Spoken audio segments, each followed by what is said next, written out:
Students आज हम matrix करने जा रहे हैं। बहुत ही इंपॉर्टेंट टॉपिक है मैट्रिक्स, हमारे पास काफी इजी है और मार्क्स भी काफी लेके आता है पेपर में। मैट्रिक्स क्या है? किसी भी डाटा को एक टेबल की फॉर्म में रिप्रेजेंट करना। टेबल का मतलब मेरे पास यहाँ क्या है, रो या फिर कॉलम की फॉर्म में रिप्रेजेंट करना। ठीक है, सबसे पहली बात तो रो देखेंगे क्या होता है। रो होता है हॉरिजॉन्टल लाइन, कॉलम होता है वर्टिकल लाइन। ये माइंड से निकाल देना कि आप कहते हो कि ये रो नंबर 1 है। हम जनरली स्कूल में क्या होता है, कहते हैं कि रो नंबर 1 में कौन बैठा है, रो नंबर 2 में कौन बैठा है। वो कॉलम होते हैं, वो रो नहीं होते। रो हमेशा हॉरिजॉन्टल चलती है, कॉलम हमेशा वर्टिकल चलती है। Clear students? फिर आगे मैट्रिक्स को रिप्रेजेंट या नोटेशन जो होती है उसे हम स्क्वायर ब्रैकेट में लगाते हैं। नोटेशन रिप्रेजेंटेशन है किसी भी मैट्रिक्स की अंदर। यहां मान लो मैंने A B C D E F data लिख दिया। जो अंदर मैंने वैल्यूज लिखी हैं इनको कहते हैं एंटिटीज, इन्हें कहते हैं एलिमेंट्स। या फिर क्या कहते हैं इनको? एलिमेंट्स। मतलब क्या क्या चीजें रखी हैं मैंने। एक होता है यहाँ पे ऑर्डर लिखा जाता है, ऑर्डर। अब देखो ध्यान से, तो ये है आपके पास रो नंबर 1, ये है रो नंबर 2, ये है column number 1, column number 2, column number 3। ठीक है, ऑर्डर को हमेशा यहां देखा जाता है। ऑर्डर के अंदर ये बताया जाता है कि कितनी रो है और कितने कॉलम्स हैं। रो को हमेशा पहले लिखा जाता है, फिर क्रॉस का साइन आता है और फिर कॉलम लिखा जाता है। कॉलम कभी पहले नहीं लिख सकते। कितनी रो है? 2 रो है। कितने कॉलम है? 3 कॉलम है। तो 2 क्रॉस 3 ये होती है किसी भी मैट्रिक्स को रिप्रेजेंटेशन। समझ जाऊंगा मैं, ये नंबर ऑफ रोज है और ये नंबर ऑफ कॉलम्स है। अब मैं यहां से एक चीज और बता देता हूं साथ के साथ। अगर मुझे निकालना है नंबर ऑफ एलिमेंट्स, कि टोटल नंबर ऑफ एलिमेंट्स कितने हैं किसी भी मैट्रिक्स में, तो जो उसकी रो और कॉलम होती है उसकी मल्टीप्लाई कर दो। यानी कि number of rows into number of columns. Check करके देख सकते हो। मेरे यहां केस में नंबर ऑफ रोज है 2, नंबर ऑफ कॉलम्स है 3, तो आ गया आंसर 6। 1 2 3 4 5 6 ही आ गया। Clear students? ये थी कोई भी मैट्रिक्स। मैट्रिक्स का कोई भी नाम भी हो सकता है। अगर किसी भी मैट्रिक्स में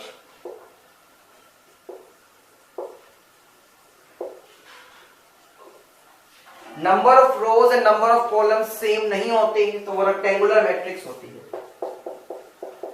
नंबर ऑफ रोज अगर नंबर ऑफ कॉलम्स के इक्वल नहीं है तो वो रेक्टेंगुलर मैट्रिक्स है। ठीक है स्टूडेंट्स? अगर मैं यहां से अब आपसे ये पूछता हूं कि सर फिर अगर इक्वल हो जाए,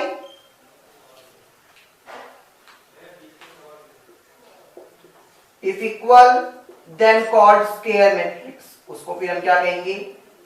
स्क्वायर मैट्रिक्स कहेंगे। Clear students? अब मेरी बात को सुनना। अगर मैं यहां से आपसे ये पूछूं A 2 3, यहां पे A क्या दिखा रहा है? एलिमेंट। क्या रिप्रेजेंट कर रहा है? वो एलिमेंट। कैसे पढ़ते हैं? इसका मतलब है element which is present in second row, दूसरी रो, क्योंकि मैंने क्या कहा था पहले रो आती है, थर्ड कॉलम, तो दूसरी रो थर्ड कॉलम, यानी कि एलिमेंट की वैल्यू क्या आ गई है? एलिमेंट की वैल्यू क्या आ गई? F। Clear students? अभी तक मैंने आपको ये बताया कि मैट्रिक्स क्या है, मैट्रिक्स में ऑर्डर कैसे लिखते हैं, कितने एलिमेंट्स होंगे, अब आप स्क्वायर मैट्रिक्स बताया, रेक्टेंगुलर मैट्रिक्स बताया, अब आता है डायगोनल मैट्रिक्स। डायगोनल मैट्रिक्स का मतलब क्या होगा? पहली बात तो एक चीज याद रखना, डायगोनल मैट्रिक्स हमेशा स्क्वायर मैट्रिक्स में होगी, always square matrix, always square matrix. Square matrix का मतलब जिसमें सब ऑर्डर सेम होता है, number of rose and number of column same होते हैं। मान लो मैंने कहा ये 3 क्रॉस 3 की मैट्रिक्स है, यानी कि 3 रो होंगे और 3 ही कॉलम होंगे, ए बी सी, ये होता है डायगोनल। हमारी मैट्रिक्स में हम सिर्फ एक ही डायगोनल को कंसीडर करते हैं, इसके अलावा कोई और डायगोनल हो ही नहीं सकता, जिसको मैं प्रिंसिपल डायगोनल कहता हूं। और वो क्या होता है? Principal diagonal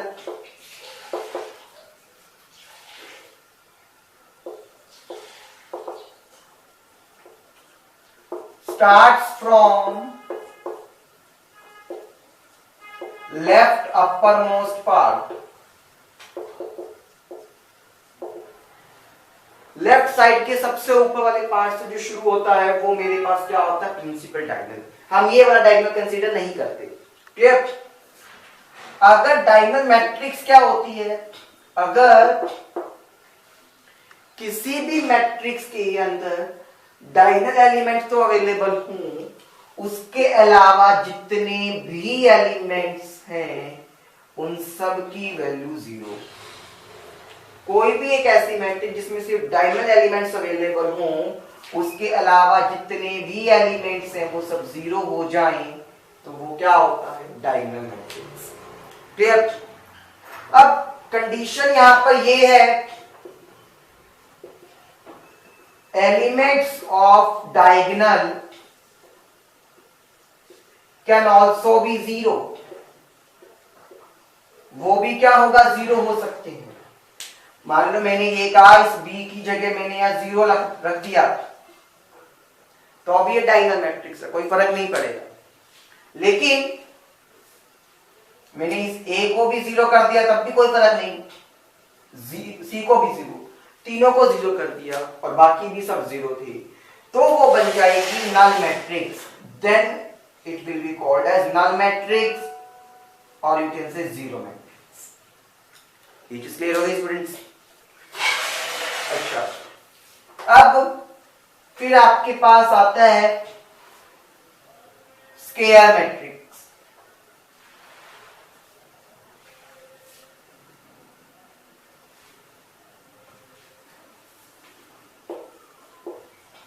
sorry, scalar matrix.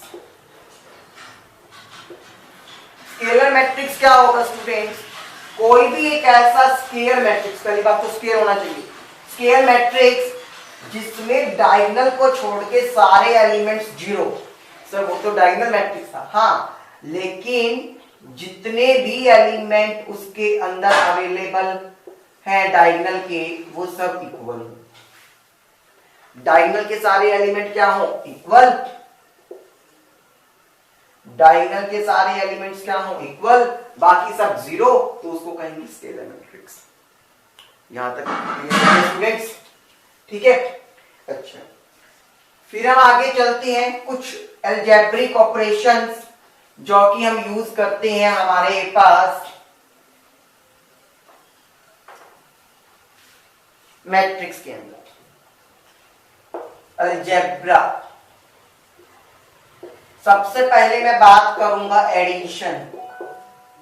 Addition के लिए याद रखेंगे, जिन दो मैट्रिक्सेस की एडिशन कर रहा हूं ऑर्डर उनका सेम होना चाहिए, ऑर्डर शुड बी सेम। उन सबका ऑर्डर क्या होना चाहिए? सेम होना चाहिए। कैसे ऑर्डर सेम होना चाहिए?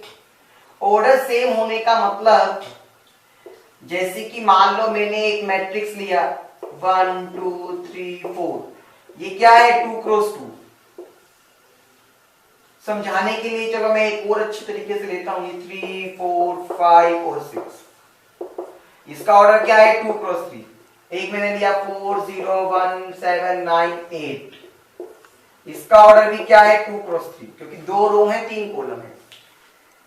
अगर ये दोनों मेरे पास सेम है तो ही मैं क्या कर सकता हूं एडिशन, वरना मेरी एडिशन पॉसिबल नहीं है। और एडिशन करते कैसे हैं, तो ऑर्डर तो 2 क्रॉस 3 का ही आएगा। ये वाला एलिमेंट ऐड होगा इसके साथ, यानी कि कॉरस्पॉन्डिंग एलिमेंट्स ऐड होंगे 1 + 4 5। ये जो 3 है वो ऐड होगा आपके पास 1 में, तो 3 + 1 4। ये जो 5 है वो जाएगा 9 में, यानी कि 9 + 5 14। ये जो 2 है वो चला जाएगा 0 में, तो 2। ये जो 4 है वो चला जाएगा 7 के साथ, तो 11। और जो 6 है वो जाएगा 8 में, तो आ जाएगा 14। इस तरह से हम क्या करते हैं एडिशन करते हैं। Clear students? अगर मुझे